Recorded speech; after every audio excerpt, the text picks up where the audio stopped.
Hello everyone, welcome to my channel. तो आइए आज हम बात करते हैं एक ऐसे इम्पोर्टेंट टॉपिक की जो कि हमारा फर्स्ट ईयर, सेकंड ईयर और थर्ड ईयर में तो सबसे ज़्यादा इम्पोर्टेंट होता है। ये इसका नाम है फीटल सर्कुलेशंस। तो फर्स्ट ईयर में हम सीखते हैं इसको, क्योंकि हम हर्ट का जो भी हम करते हैं वो एडल्ट का करते हैं, फीटल का भी इसमें थोड़ा बहुत करते हैं। सेकंड ईयर में पीडियाट्रिक्स के अंदर ये टॉपिक हमारा बहुत ज़्यादा आता है, क्योंकि इसमें बच्चे की सारी चीज़ें होती हैं। और थर्ड ईयर में हमारा मिडवाइफरी के अंदर तो ये मोस्ट इंपॉर्टेंट टॉपिक होता है हमारा, जिसको फीटल सर्कुलेशन बोलते हैं। ठीक है, तो ये जो सर्कुलेशन होता है ये हमारा होता क्या है बेसिकली, पहले हम ये जानते हैं। फीटल सर्कुलेशन होता है कि जो जब बच्चा माँ के यूट्रस के अंदर होता है, ठीक है, तो जब बच्चा माँ के पेट में होता है तो उसके अंदर ब्लड जो है वो कैसे सर्कुलेट करता है, ऑक्सीजन और न्यूट्रिशन कैसे पहुंचता है और कैसे एलिमिनेट होता है। तो वो जो सर्कुलेशन होता है उसको हम फीटल सर्कुलेशन बोलते हैं। वो जो सर्कुलेशन होता है फीटल के अंदर वो माँ के जरिए होता है, माँ के ब्लड के जरिए होता है। तो आइए आगे हम इसके बारे में पढ़ेंगे और इसका फुल डायग्राम भी करेंगे, तो आपको समझ आ जाएगा कि फीटल सर्कुलेशन का हमारा जो प्रोसेस है वो क्या रहता है। तो इसमें हमारा दिया गया, during pregnancy the foetus develop with its own blood supply to provide oxygen and nutrient to the tissues and the remove carbon dioxide and other waste. This the called fetus circulations. The circulation system fetus differ from that of child or adult. The two main reason तो इन्होंने बताया है कि भाई during pregnancy, जब pregnancy होती है तो जो फीटस का जो डेवलप होता है, यानी कि जो विकास होता है बच्चे का अंदर भ्रूण का, तो उसमें जो हमारी ब्लड सप्लाई होती है उसमें क्या प्रोवाइड होता है, उसमें ऑक्सीजन और न्यूट्रिएंट्स जो होते हैं वो टिश्यूज तक जो है अपने आप जाते हैं, और जो कार्बन डाइऑक्साइड के द्वारा जो वेस्ट प्रोडक्ट होते हैं वो अपने आप ही रिमूव होते हैं। ठीक है, तो ये जो प्रोसेस होता है इसको हम क्या बोलते हैं, फीटल सर्कुलेशन बोलते हैं। तो सर्कुलेशन जो सिस्टम है हमारा फीटस का, वो हमारा चाइल्ड में और एडल्ट में अलग अलग होता है। ठीक है, तो उसमें फर्क होता है, वो आगे हम जानेंगे डायग्राम के जरिए। तो इसमें दो मेन रीजन रहते हैं। कौन कौन से कारण है हमारे, foetus gets oxygen and nutrient and the eliminate CO2 and the waste product from of the mother blood. तो इन्होंने बताया कि जो फीटस होता है वो क्या करता है, वो ऑक्सीजन और जो न्यूट्रिएंट होता है, ठीक है, तो ऑक्सीजन से लेता है, सारे के सारे पोषक तत्व वो ऑक्सीजन से लेता है, और जो उसका एलिमिनेशन होता है वो CO2 यानी कि कार्बन डाइऑक्साइड जो होती है हमारी, उसके जरिए जो वेस्ट प्रोडक्ट होते हैं वो उसके जरिए बाहर निकलते हैं, जो कि मदर का जो ब्लड होता है उसके जरिए बाहर निकाले जाते हैं। ठीक है, तो बच्चे का हमें न्यूट्रिशन लेने का पता चल गया और एलिमिनेट करने का पता चल गया। ठीक है, दूसरा हमारा क्या होता है, foetus lungs, kidney and digest system are not functional. तो बच्चे के अंदर किडनी और जितना भी उसका डाइजेस्ट सिस्टम होता है वो काम नहीं कर रहे होते हैं। बच्चे के लंग्स भी काम नहीं करते हैं, किडनी भी काम नहीं करती है, डाइजेस्ट सिस्टम भी फंक्शन नहीं कर रहा होता है। ऑर्गन तो सारे होते हैं बट क्रियाशील नहीं होते, यानी कि काम नहीं कर रहे होते हैं। तो आइए आगे हम देखते हैं प्लेसेंटा। तो प्लेसेंटा क्या होता है, बहुत ही इंपॉर्टेंट रोल होता है हमारे फीटल सर्कुलेशन के अंदर प्लेसेंटा का। ठीक है, अब प्लेसेंटा करती क्या होता है, क्या placenta, placenta is a thick bed of tissues. ये एक बहुत ही मोटा टाइप का एक बेड के तरीके से, लाइक बेड टिश्यूज का बना हुआ एक बेड के तरीके से एक होती है लाइनिंग। तो ये जो है हमारा ये blood vessels are the embedded in the walls of the mother uterus. It provide an indirect connections between mother and foetus. तो इन्होंने बताया कि जो हमारी ब्लड वेसल्स होती है वो इससे कनेक्ट रहती हैं, और जो मदर की जो यूट्रस की जो वॉल होती है उस पर ये होते हैं, और ये क्या प्रोवाइड करता है, ये माँ और बच्चे के अंदर इनडायरेक्ट कनेक्शन बनाने का काम करती है। कौन, प्लेसेंटा। ठीक है, तो प्लेसेंटा के जरिए जो है माँ और बच्चा जो है वो एक दूसरे से जुड़े रहते हैं, और ब्लड सर्कुलेशन का जो वर्क होता है, न्यूट्रिशन पहुंचाने का जो वर्क होता है, एलिमिनेशन का जो वर्क होता है वो प्लेसेंटा के जरिए ही होता है। इसलिए प्लेसेंटा जो है वो इंपॉर्टेंट टॉपिक है और इंपॉर्टेंट पार्ट है हमारे फीटल सर्कुलेशन का। तो इसमें हमारा जो आगे देखेंगे, it contain vein and artery of both mother and foetus, और foetus obtain nutrient and eliminate waste through mother blood. तो मदर के ब्लड के थ्रू ही हमारा जो फीटस होता है वो वेस्ट निकालता है। तो इसमें जो वेन और आर्टरी जो है वो कंटेन की गई है मदर के साथ फीटस की। जो दो हमारी चीजें होती है वो मेन क्या है, एक वेन है और एक आर्टरी है। ठीक है, और वो फीटस से जो है उसी से हमारा न्यूट्रिएंट प्राप्त करता है और उसी से हमारे जो वेस्ट होता है वो निकालता है। ठीक है, किसके जरिए, मदर के ब्लड के जरिए। तो अम्बिलिकल कॉर्ड, तो अम्बिलिकल कॉर्ड क्या होती है, umbilical cord contain the placenta to foetus fully developed cord contain. तो ये अम्बिलिकल कॉर्ड जो होती है ये प्लेसेंटा और फीटस को आपस में कनेक्ट करने का काम करती है। तो उसमें क्या होता है, वन अम्बिलिकल वेन पाई जाती है हमारी। वैसे अम्बिलिकल वेन भी 2 ही होती है हमारी। ठीक है, 3 महीने तक रहती है, तीसरे महीना जब स्टार्ट होता है बेबी का यूट्रस के अंदर तो वो डिसअपेयर हो जाती है। वो हम जब डायग्राम करेंगे ना, जब हम बोर्ड पे डायग्राम करेंगे तो उसमें मैं सारी बातें आपको डिस्क्राइब करूंगी बिल्कुल बहुत डीपली तरीके से। इसमें जितना लिखा हुआ है हम उसी को थोड़ा सा एक्सप्लेन कर सकते हैं।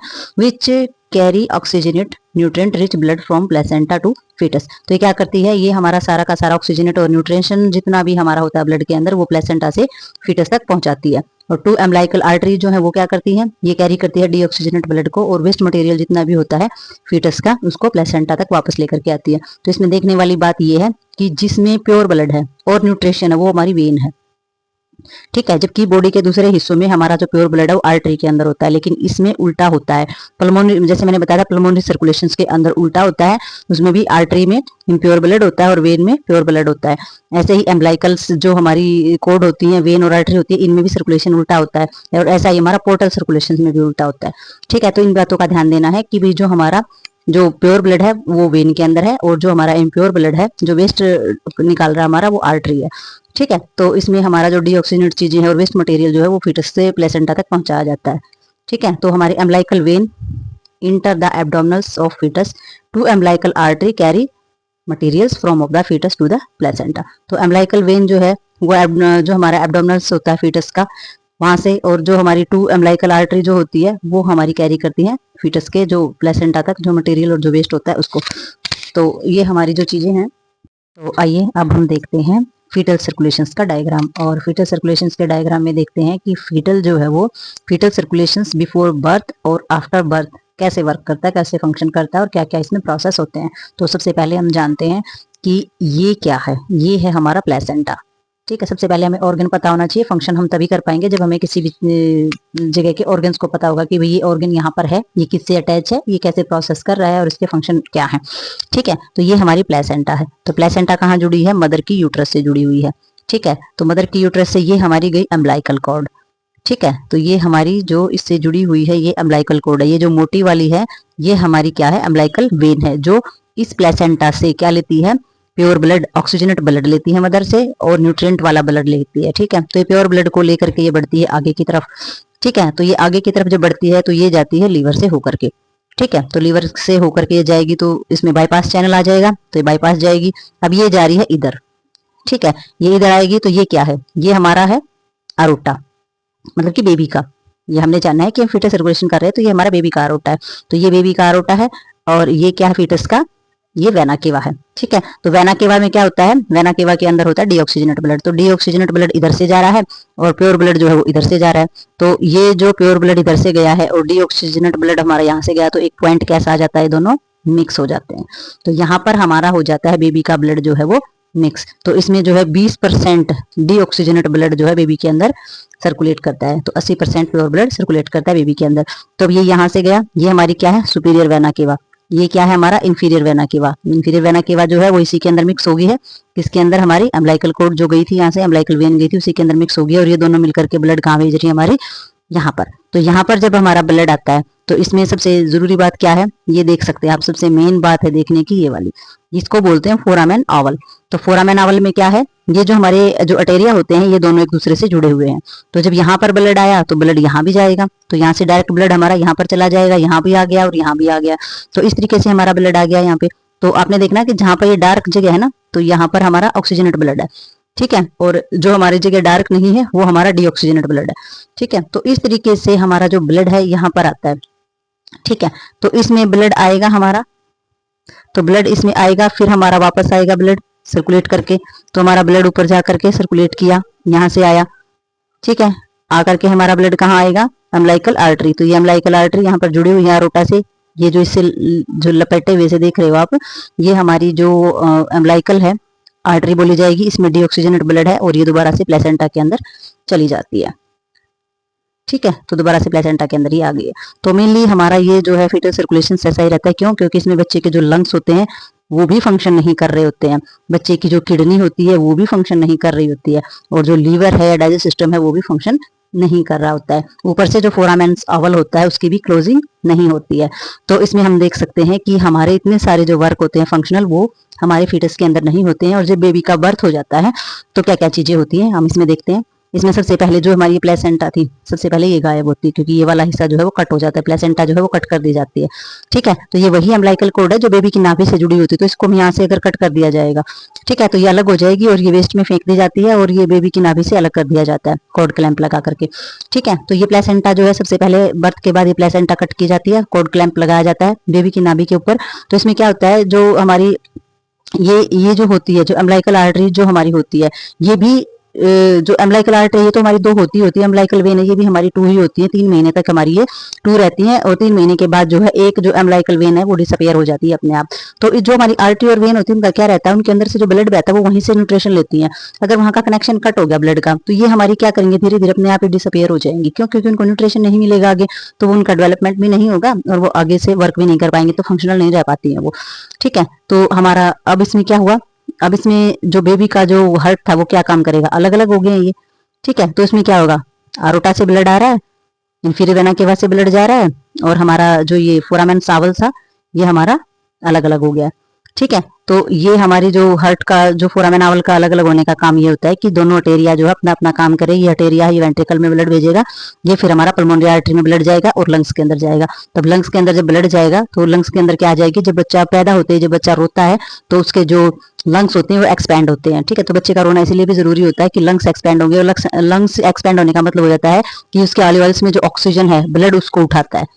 ठीक है, तो ऑक्सीजन भरती है तो उसको ब्लड जो है वो ऑक्सीजन को उठाता है यहाँ से और फिर ऑक्सीजन को लेकर के जाता है हमारे लेफ्ट अटेरिया की तरफ। तो लेफ्ट अटेरिया जो होता है, लेफ्ट अटेरिया में जब हमारा ऑक्सीजनेट ब्लड आता है तो वो जाता है वेंट्रिकल्स में और वेंट्रिकल से फिर हमारा ब्लड जाता है आरोटा में। ये हमारे ऊपर वाले हिस्सों को ब्लड सप्लाई कर रही है और जो हमारी आरोटा यहाँ से आई है ये हमारे नीचे वाले हिस्सों को ब्लड सप्लाई कर रही है। तो इसमें जो चीजें होती हैं वो तो एडल्ट हार्ट की तरह होना स्टार्ट हो जाता है हमारा। ठीक है, तो जितना भी वर्क है वो एडल्ट हार्ट की तरह होना स्टार्ट हो जाएगा।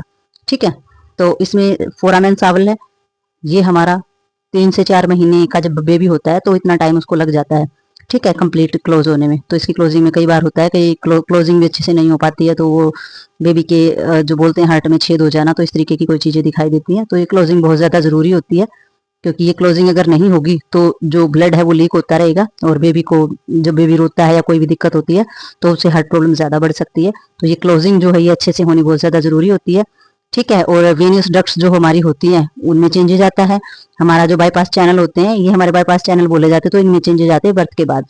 ठीक है, जो यहाँ का है यहाँ का चेंजेज है, यहाँ का चेंजेज है, यहाँ से डायरेक्ट, क्योंकि हमारा जो यहाँ से जो ब्लड आता है ये बर्थ के बाद ही आता है बेबी का। ठीक है, वरना तो हमारा ब्लड जो है वो यहाँ से और यहाँ से ही आता है, क्योंकि इसमें से जो हमारा ब्लड जो जाता है वो सिर्फ लंग्स को ब्लड सप्लाई के लिए जाता है बर्थ से पहले, और बर्थ के बाद जो है वो हमारा सर्कुलेशन अडल्ट की तरह ही होना स्टार्ट हो जाता है। तो अभी डायग्राम में तो इतना ही हो सकता था, अभी जो हम बोर्ड के ऊपर जो डायग्राम करेंगे उसमें थोड़ा सा और अच्छे से समझेंगे। तो हो सकता है कि इसमें थोड़ा सा कुछ चीजें और भी रही हो जो नहीं बताई गई हो, तो जो बोर्ड पे जो डायग्राम कराया जाएगा उसमें वो थोड़ा सा और डीपली और थोड़ा सा और इन्फॉर्मेशन के साथ कराया जाएगा, तो हम उसमें भी देखेंगे, उसमें भी समझेंगे। तो ये देखेंगे भाई, इस तरफ जो हमारा पोर्टल वेन या फिर पूरा का पूरा ये जो दिया गया है, ये जो मैंने अभी अभी समझाया है ना, ये सारी वही की वही चीजें हैं, तो उसी को एक्सप्लेन करके यहाँ पे लिखा गया है। तो ये मैं 2 मिनट के लिए यहाँ पर कैमरा पॉज करती हूँ ताकि आप इसको अच्छे से उतार सकें अपना वीडियो को पॉज करके या फिर स्क्रीनशॉट ले करके, क्योंकि जब आप एग्जाम करोगे ना तो उसके अंदर आपको एक्सप्लेनेशन की जरूरत पड़ेगी। जो आप चीजें सुनते हैं वो थोड़ी देर के लिए याद रहती है, जब आप नोट्स बनाओगे, लिखोगे, रिपीट करोगे बार बार इसको और लर्न करोगे तभी आपको चीजें याद रहेंगी। तो एग्जाम में लिखने के लिए जो मटेरियल चाहिए होता है उसके लिए बहुत ज्यादा जरूरी है। ठीक है, समझने के लिए आप ओरली समझ सकते हो, लेकिन एग्जाम में लिखने के लिए या चीज़ों को लंबे टाइम तक माइंड में स्टे रखने के लिए आपने उसको लिखना पड़ेगा, बार बार रिपीटेशन करनी पड़ेगी उसकी। तो आई होप आपको ये ब्लड सर्कुलेशन का जो एक पार्ट है हमारा फीटल सर्कुलेशन, ये समझ में आया हो। बाकी का हम बोर्ड पे जो डायग्राम करेंगे उसमें समझेंगे, उसमें और भी अच्छे से और डीपली और थोड़ा सा अच्छे से टाइम लगा के समझाया जाएगा, क्योंकि वीडियो बहुत ज़्यादा लंबी हो जाती है, इसीलिए थोड़ा सा इसमें इसका जो जो और भी जो पार्ट है डायग्राम का वो बोर्ड पे ही कराना ठीक रहेगा। तो मिलते हैं किसी नई वीडियो में नए टॉपिक के साथ, तब तक के लिए